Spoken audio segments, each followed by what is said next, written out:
Fala galera do Medicina, tranquilo com vocês? Então, tô aqui toscamente em casa tentando gravar e me virar com esses aplicativos de gravação, enfim, de edição. Então, tô aqui no momento teste, peço paciência de vocês. Vou tentar gravar tudo uma vez só, tá?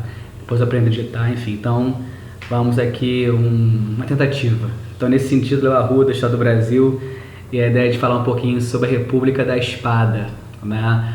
Aquele momento em que o Brasil é governado por militares, Deodoro e o Floriano.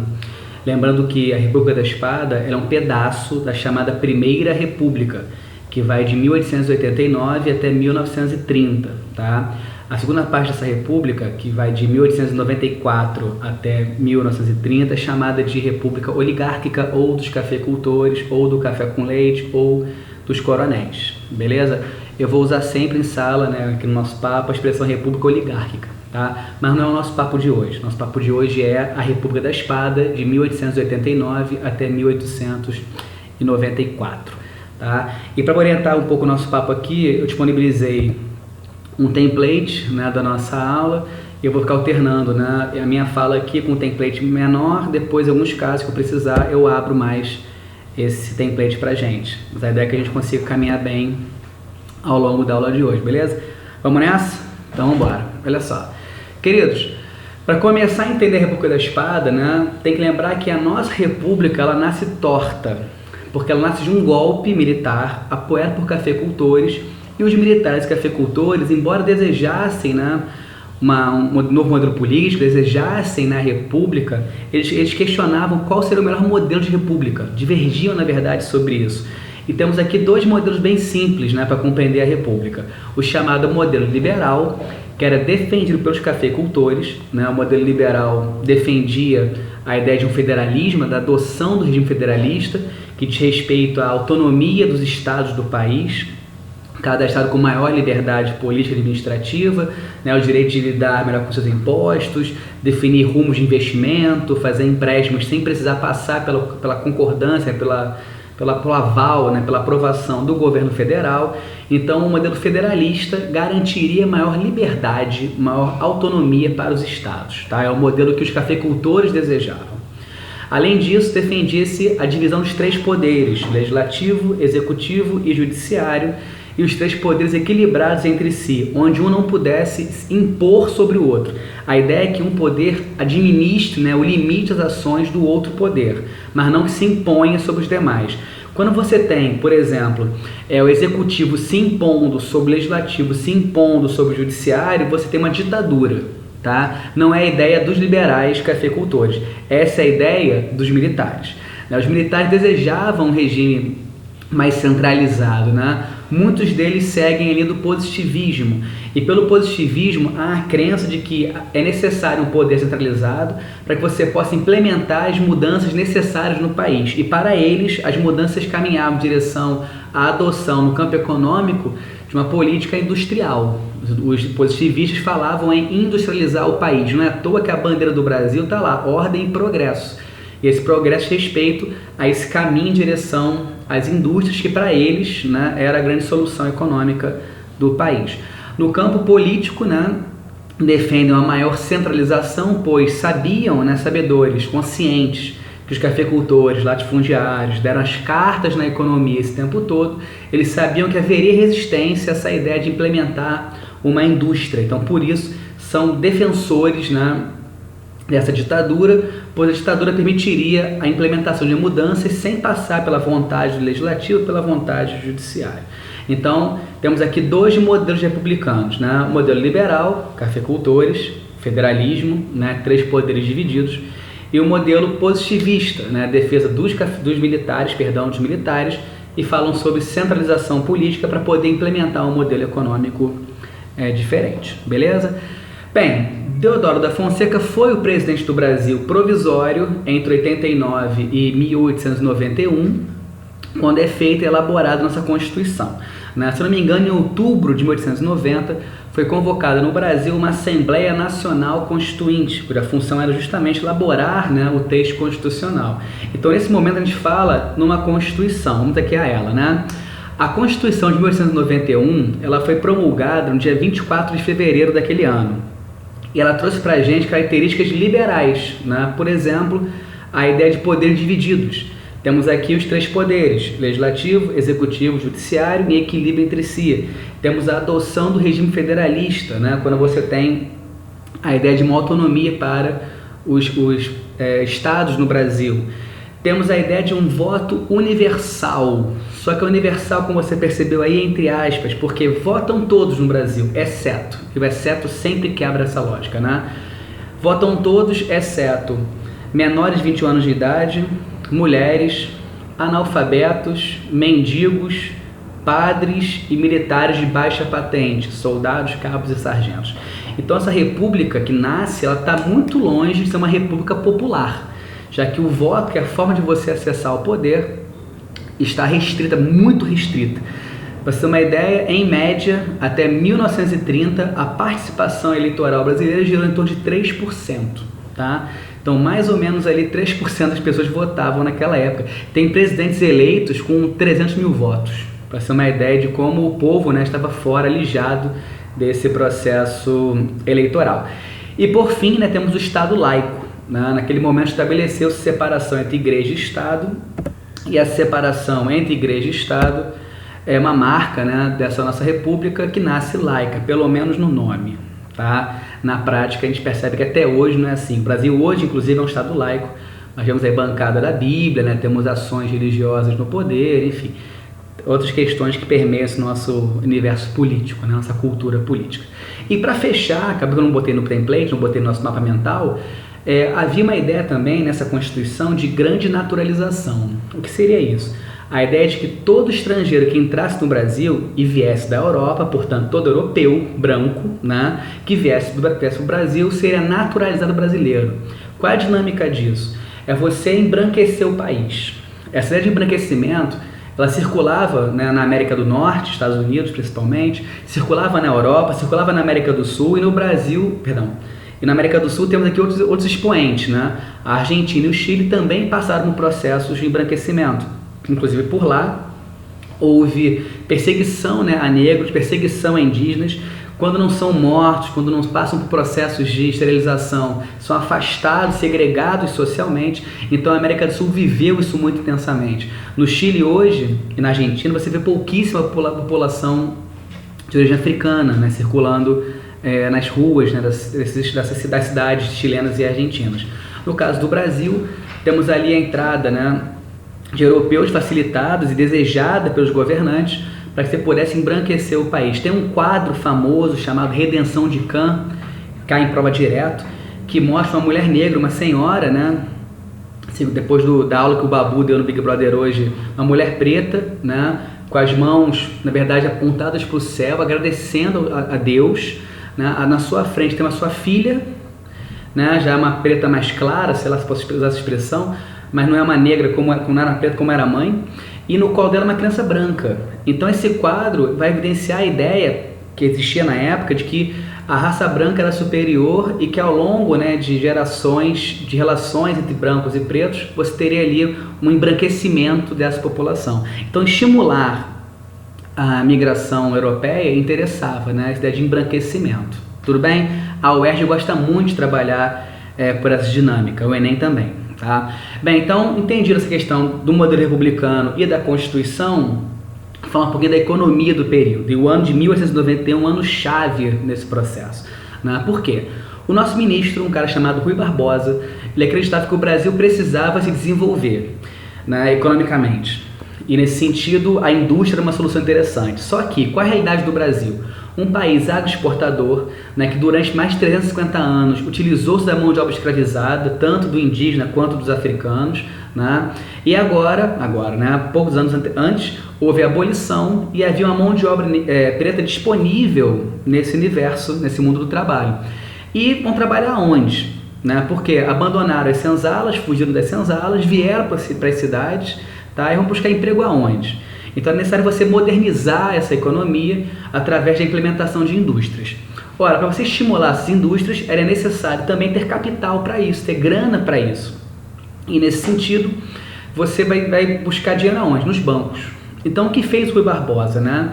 ele estimulou uma política de emissão de papel moeda, uma prática emissionista de capital. Então você observa aqui a ideia de emissão de papel moeda, né? O Rui Barbosa vai emitir dinheiro, vai dar ordem para a emissão de dinheiro em 4 cidades, Rio de Janeiro, São Paulo, Belo Horizonte, Salvador, né? Esse dinheiro vai ser emitido de maneira descontrolada, o Estado não interferiu nisso.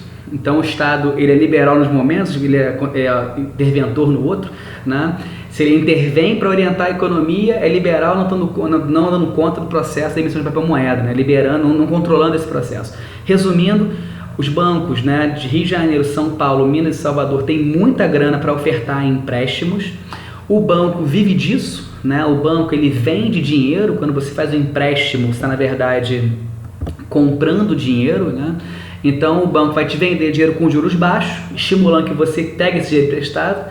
Com dinheiro emprestado você investiria na economia, comprando empresas ou abrindo negócios próprios, né? Isso levaria à contratação de mão de obra é ociosa por conta da abolição, por conta do cenário agroexportador e agora sem essa mão de obra escravizada. Então contrataria essa mão de obra trabalharia, produziria, geraria renda, geraria impostos, enfim, alavancaria toda a economia dessa forma.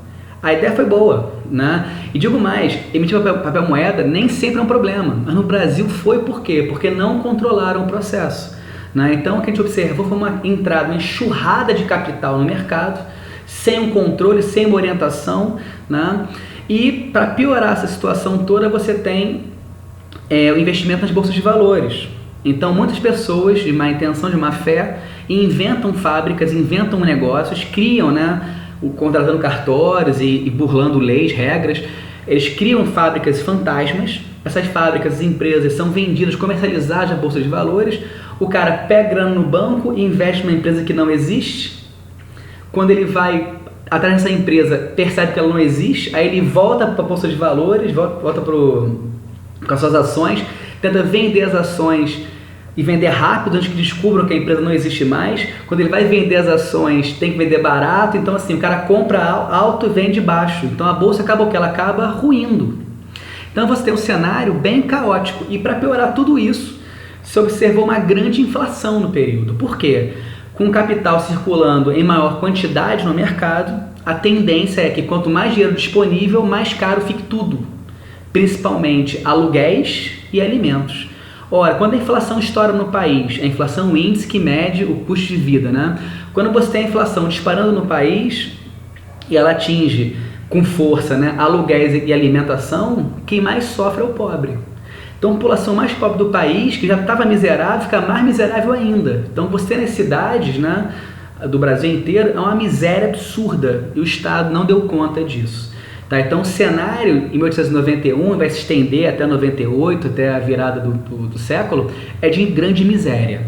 Tudo bem? Esse processo todo é chamado de encilhamento, né? A nossa última bolinha ali da economia está lá para vocês, encilhamento. É o nome desse modelo econômico que não deu certo aqui no Brasil. Beleza? Bem, voltando ao emblemático ano de 1891, né? Naquele ano, como eu falei mais cedo, foi o ano que a Constituição foi apresentada. Ela foi apresentada no dia 24 de fevereiro. No dia 25 tivemos eleições. Aí vem um dado interessante, né? Pela Constituição dizia-se que as eleições deveriam acontecer pelo voto direto. Ou seja, todo mundo que tem direito ao voto, né, deveria escolher seu presidente. Porém, havia uma corrente, né, que acabou vencendo, né, defendia a ideia de que não poderia naquele momento ter eleições diretas. Não havia tempo para você cadastrar eleitores, fazer uma campanha nacional, né, então era necessário você, de fato, começar logo o processo político e eleger um presidente legítimo. Essa era a ideia naquele contexto. E nesse sentido, né, temos eleições indiretas. Quando uma eleição é indireta, quem escolhe o presidente, nesse caso presidente, poderia ser governador ou prefeito, mas nesse caso presidente, quem o escolhe é o parlamento, no caso, desculpa, é o Congresso. Os deputados federais e os senadores é que elegem o nosso representante, elegem o presidente, e assim foi feito. Agora preste atenção, quando você olha a nossa Constituição, vou aqui abrir de novo para vocês. Quando você abre a Constituição, você percebe que ali fala em divisão de poderes, federalismo, voto universal, Estado laico e embranquecimento. Agora, esse modelo liberal, zona de poderes e federalismo é uma característica, né, um desejo dos cafeicultores. Quem faz a Constituição são os cafeicultores, né? Melhor, são os deputados e senadores que eram cafeicultores. Daí a Constituição tem a cara deles. Quando você olha para a nossa república, ela é uma república liberal, naquele momento, excludente, mas liberal, tá? No campo político. E espelha a vontade dos cafeicultores. Ora, então qual político está, né? Quem são os deputados e senadores? Qual político está no Congresso? Cafeicultores. Candidatos à presidência: Deodoro da Fonseca, militar, né? E Prudente de Moraes, que era um civil paulista cafeicultor. Se a eleição é indireta, você pensa que vai ganhar quem? O Prudente de Moraes. Mas quem vence? Deodoro. Isso é muito curioso, né? Porque o Deodoro só vence as eleições que ele ameaçou os eleitores. Ele ameaçou deputados e senadores, né? Ele usou o exército para coagir essa galera e obrigá-los a votarem nele. Então ele acaba eleito presidente do Brasil de maneira indireta, tá? Então vence um militar. Ora, que modelo de república ele quer? É o liberal? Não, ele quer o modelo positivista. No seu discurso de posse, ele diz que agradeceu os votos, né? Mas afirma que essa Constituição não atenderá às demandas do país, exige uma nova Constituição. Cara, a Constituição tem 48 horas. O cara já quer mudar o texto constitucional. Se fosse uma Xerox, o papel estava quente ainda, né? Então ele já quer mudar a Constituição para adequar o interesse dele. O que falou o Congresso? Deodoro, não, né? Uma Constituição, ela não se adequa ao governante. É o governante que se molda à Constituição. Então, Deodoro, tem que obedecer a Constituição, ponto final. Não interessa suas crenças pessoais.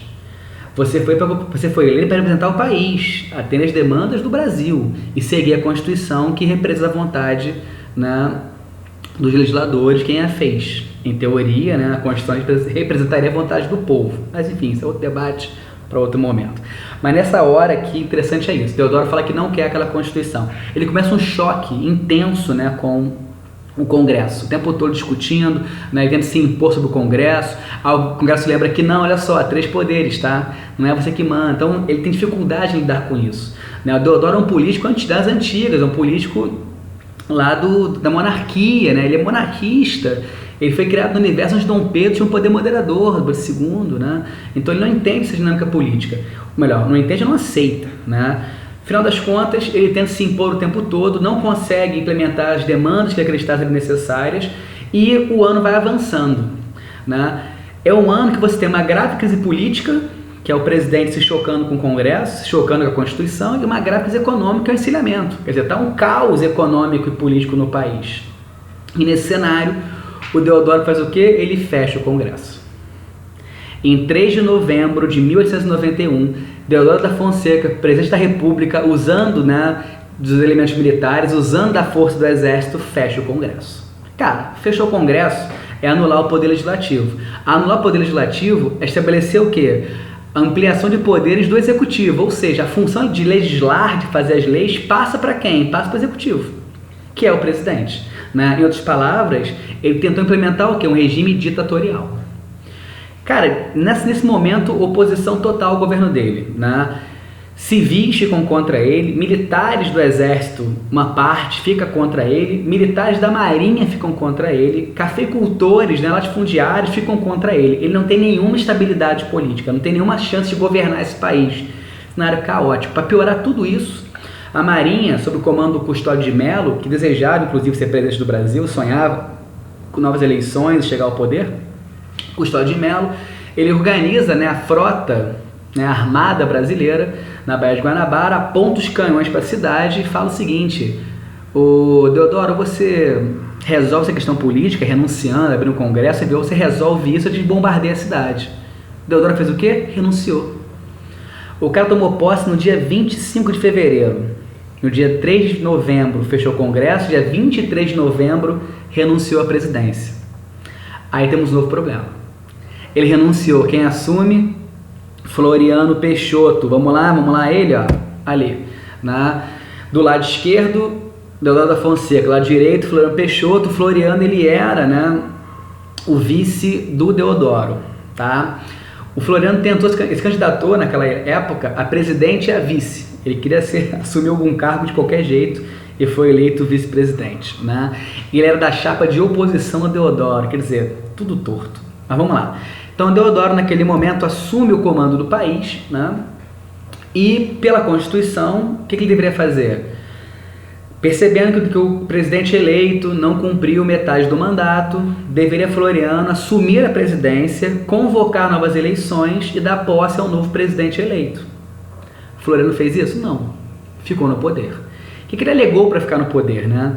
Ora, como diria com o compadre Washington, pau que nasce torto nunca se endireita. Se começou errado, termina errado. Diz isso Brasil, regra do Brasil, amores, não tem regras, né? Então vamos lá. O que falou Floriano? Deodoro foi eleito como? Voto indireto. Essa cláusula da Constituição só vale para quem foi eleito diretamente. Como eu fui eleito indiretamente, eu não tenho que cumprir a ordem de convocar novas eleições, eu termino o mandato. Cara, isso deu uma merda gigante, né? E o Floriano, naquele contexto, o que ele fez? Inteligente, né? Ele buscou apoio de quem? Qual era o grupo, né, que de fato sustentou o Brasil durante a monarquia e durante o início da república, né? Os cafeicultores. Floriano corre para os cafeicultores, faz um acordo com eles, e eles topam esse acordo por vários motivos. Um deles é que o café estava em crise, né? E Floriano poderia garantir uma atenção especial ao café. Então fez Floriano: cafeicultores, olha só, me apoiem, garantam o meu governo, me entendam como governante de vocês, e eu juradinho que não vou dar golpe, vou garantir a Constituição, vou respeitar a Constituição. Ao fim do meu mandato, eu vou convocar eleições presidenciais para eleger o nosso novo representante. O que fizeram os cafeicultores? Aplaudiram o Floriano e falaram: tamo junto. Agora, olha que absurdo é esse país nesse momento, né? O Floriano simplesmente prometeu o quê? Eu prometo fazer o óbvio. Eu prometo fazer o que o presidente tem que fazer, né? Então, o Brasil tem muito disso. A gente agradece quando o cara faz o que ele tem que fazer, né? Mas, enfim, os cafeicultores acordaram com o Floriano esse momento político, né? Acordaram essa aliança, melhor dizendo. Floriano fica no poder, mas a Marinha não engole o Floriano.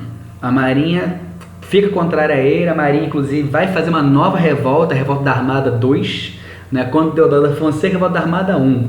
Contra Floriano, Revolta da Armada 2.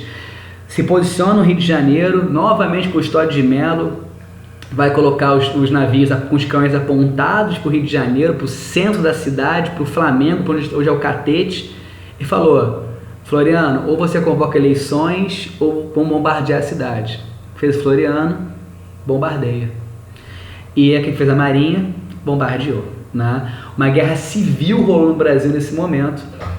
Mas o Floriano já havia, né, comprado navios dos Estados Unidos, a chamada Frota de Papel, que eram navios sucata, navios assim, desossados, né, segunda categoria lá, quinta categoria lá. Os navios vieram para cá, com apoio de parte da Marinha que estava ao lado do presidente, com apoio dos militares do Exército. O Floriano consegue o quê? Reprimir a revolta da Armada.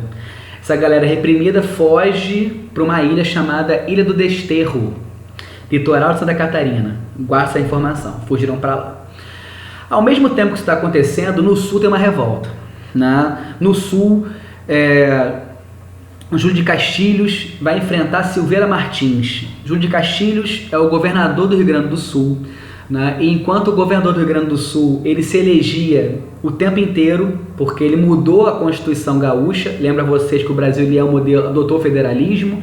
Pelo federalismo, cada estado do Brasil tem direito a ter sua própria Constituição. Então, Júlio de Castilhos fez uma Constituição favorável a ele, que garantia reeleições infinitas, né? E dessa forma ele se perpetuava no poder. Não tinha oposição a ele, manipulava os votos, controlava as eleições, o voto era aberto. Não comentei isso ainda, o voto era aberto, não era secreto. Então é fácil controlar o processo político, quer dizer, fácil, né? É menos difícil controlar o processo político, então ele ficava no poder de maneira indefinida. E o Júlio de Castilhos apoiava o governo do Floriano, que era um governo mais duro, autoritário, centralizador. Os gaúchos, né, reunidos em torno do Silveira Martins, defendiam o federalismo e falavam: olha só, a gente não aceita essa forma de governo, a gente defende aqui uma maior descentralização política, inclusive, né, defendendo a separação do Rio Grande do Sul. Então a Revolução Federalista, né, ela na verdade é um movimento contrário ao governo do Floriano, contrário a Júlio de Castilhos, contrário à Constituição Gaúcha daquele momento e defendia a separação do Rio Grande do Sul. Ora, Floriano Peixoto não vai aceitar isso, manda tropas para lá, porrada estanque, são quase 3 anos de guerra. Os chamados maragatos, né, que eram os federalistas, eles acabam sendo derrotados nas batalhas e fogem para onde? Para a mesma ilha onde estavam o pessoal da Marinha, né, da Armada, chamada Ilha do Desterro. Então lá você vai ter 2 grupos, né, a Marinha revoltosa e os gaúchos revoltosos, se unindo contra quem? Contra Floriano. Aí é a cartada final, que faz Floriano, convoca o exército, né, e ordena um ataque final a essa ilha. Sobre o comando de Moreira César, general Moreira César, as forças do governo derrotam as forças de oposição. E essa derrota é violentíssima, né? Não só são derrotados, como eles são julgados no tribunal militar, e pela lei militar havia pena de morte. Então são condenados à pena de morte, e a morte é por degola, né?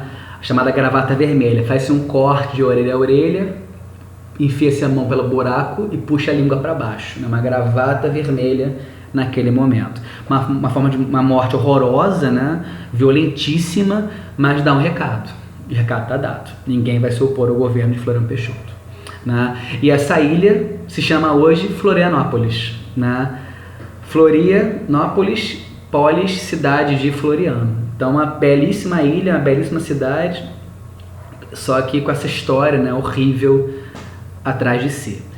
Ok, galera, beleza? Tranquilo? Então para fechar aqui, ó, República da Espada, né? Modos republicanos, liberal positivista, Constituição, principais características, economia, lembrar do encilhamento, lembrar do Rui Barbosa, e dentro disso não esquecer que houve uma grande inflação nesse período. Presidentes: Deodoro da Fonseca, eleito indiretamente, tentou fechar o Congresso, renunciou ao cargo. Floriano Peixoto assume de maneira indevida, permanece de maneira indevida, sofre oposição, reprime a oposição na base da violência. Não é à toa que ele é chamado de Marechal Mão de Ferro. Tá ok, galera? Espero que eu tenha ajudado vocês nesse momento, né? Um beijo para todo mundo, né? Falaria com o Barra para ele botar para vocês esse vídeo disponível. Sigam estudando, queridos. Beijo grande, até a próxima. Tchau, tchau.